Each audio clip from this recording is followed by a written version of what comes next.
it is important that one should be very serious with what one wants to do. Nobody can clap with one hand. To clap, you need two hands. I can provide the money. I provide even the time. You remember, I followed the team to play their match against Nchanga Rangers. We got to Lusaka. We were told by the NFA that the match would be played in Lusaka. We struggled there on the eve of the match to be told that we'll be playing in Nchanga. I had to beg for a flight to hire to charter an F-27, fly us to Ndola at 10:30 at night, hired a bus from Ndola to take us to through Kitwe to Nchanga, only to find that the bus driver was drunk. So I drove the bus myself for 3.5 hours. We were stopped by armed robbers 3 times on the road. I had to bribe our way through into Kitwe. We got to Kitwe at 2:30 in the morning of the day of the match to find that the officials had left for Kitwe.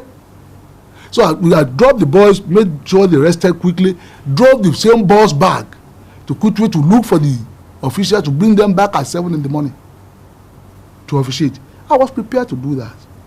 Because see, it's not just money. You need to know what problems these boys faced. We took the boys then on their way back had problem connecting in Addis. They were delayed in Addis for 4 days. I had to wire money for them to eat and so on. Only to find that they were being scratched by Group Captain Obakono, who said because they did not show up in their quarterfinals match against the Maiduguri side, Academy, at their quarterfinals match in Bauchi. I had to fight to get them to be allowed to play that match. They eventually qualified. With all that, when you look at it, it just occurred to me, what happened if these armed robbers, they opened fire on us near Kitwe? If I had been killed, what will I tell my children? And see, there has to be moderation in everything that one does. But if I hadn't been in that bus that day, the bus wouldn't have gone through. They probably would have been waylaid. People would have been severely injured, if not killed. What for? Some of these things we are trying to do, we must try and dose it with some element of realism.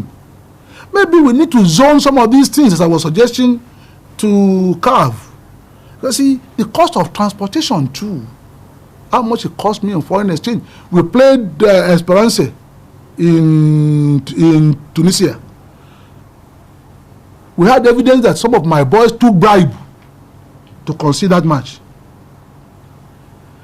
Only to find that we go to the airport and the Italian flight was cancelled because of strike. I had to pay in foreign exchange. In those days, the whole team and the supporters to London to connect back to Lagos in hard currency.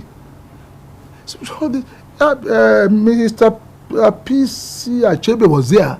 He was one who said I should disband the whole team. Only to find that I could hardly find a good team to play in the finals at Challenge Cup. It was a miracle that we won that Challenge Cup. I dismissed 12 of my players. See, these things was too much for me. And I'm not getting younger. At the time of Abiola Babes, I was in my early 40s. I'm 54 and a half now. See, these are the things that one must bear in mind. It's not just enough to put and my name connected with something. I want to see that it is very well done. If the Abiola Babes, then Abiola has to be there. You see, I had to leave in Changa that afternoon. They played the match at 2 o'clock because they didn't want our boys to rest. 2 o'clock in the sun. Our boys managed to drove straight to Lusaka to take the Zambian airline 11-hour flight into London for an important meeting. So I couldn't see to the boys being evacuated. They were stranded in Addis. See, there's so much hassle in all these things. And wait, what is only one man? My father told me when the cousin was made 4-man. My father didn't know it is F-O-R-E. He thought it was F-O-U-R. He said, how can a man call himself 4-man? Every man is one man. I mean, don't put it on 4-man. I mean, I'm only one man. Abiola Babes has virtually returned. in Concord Football Club, a professional league Division 2 club, they will carry on.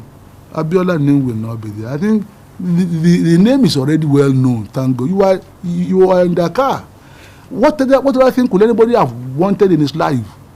Only Nigeria refused to honor me, and I'm sure they will do that one day. But the whole of Africa has done so.